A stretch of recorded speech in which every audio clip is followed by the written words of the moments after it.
when I got to UT, that year, that semester that I was accepted, someone told me that only 4 kids out of the East Side were admitted to this school.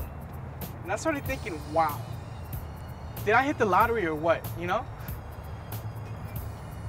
This doesn't happen to many people, but at the same time, I was like, okay, I should consider it a privilege, but is it really a privilege at all? You know, like, to be the largest university in the whole country, and a couple of blocks down have East Austin only bring 4 people to this university, something's not right. Well, you know, you can say, well, they weren't granted the education, they didn't score high enough on their SATs, they weren't at the top of their class.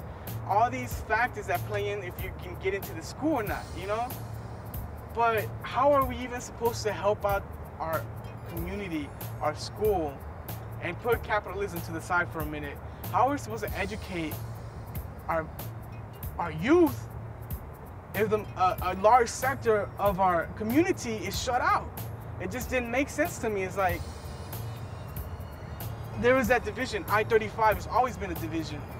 When I get up in the morning, I had to take the bus to school. I didn't have a car. So every morning getting on the city bus, I see all my counterparts. Hey, what's going on? How are you doing? And I can really relate to them, you know, because I've grown up with them all my life. And what happens after I finally finish that ride is that I have to now switch to another bus, number 1, and all of a sudden I'm in this new environment, per se, where a lot of the people don't look like me, a lot of the people don't speak like me, and a lot of people there don't dress like me either. So it's a shock. I'm like, whoa, hold on, where am I going? I think that I had seen a lot of my cousins and a lot of my family members and a lot of my friends in the neighborhood that were older than me that I used to hang out with fall out. And, you know, I don't consider myself the smartest person in the world in my class or even in my family, but seeing them, what they went through and how they had a falling out, I didn't want the same thing to happen to me. So I got wise. It's like, you know, hold on. I'm not gonna be hanging out in the streets anymore. I'm not gonna be being mischievous, you know what I'm saying? I'm gonna stay away from the negativity because it brings you down, and it's like a whirlwind. Once you get caught up in it, it's hard to let go. And so I had to let a lot of my friends go. I had to let a lot of my close relationships die, because I knew that if I really wanted to better myself, these people weren't going to be able to provide me that way. Not saying that I was better than them, but I wanted to go in a different direction.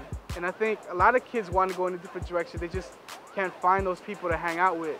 And for a long time, I had very few friends. I didn't have many people to hang out with because not a lot of people were trying to do what I was trying to do.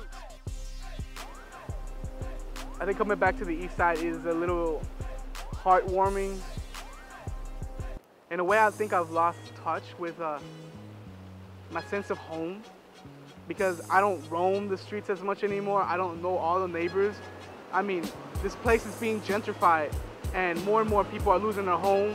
More and more people are dying because of the Holly power plant, you know. But it's home, Town Lake, my own playground. I wasn't afforded a state-of-the-art equipment. You know, we had fields, we had baseball fields. We created sandlots, you know, and we came and played. We made the best out of it, and I love it. I still feel at home when I walk down the streets, and I feel like I still want to stay here. But I know that my life is changing, and although I still have a long connection with the East Side, with all the East Side, from, I would say, Riverside to 51st Street, that's the East Side. I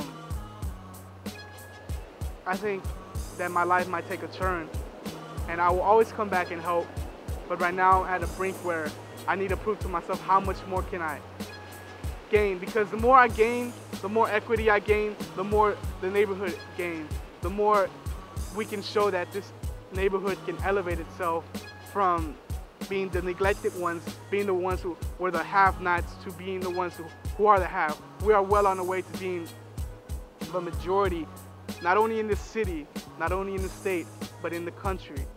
And I think that this community and these people are gonna need leaders, and it's up to y'all to go ahead and provide your leadership, your guidance to the future generations so that we can prosper.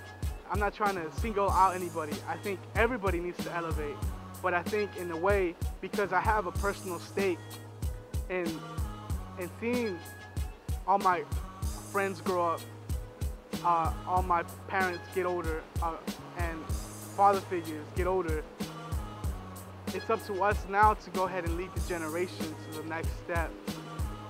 And the only way we'll be able to do that is through education.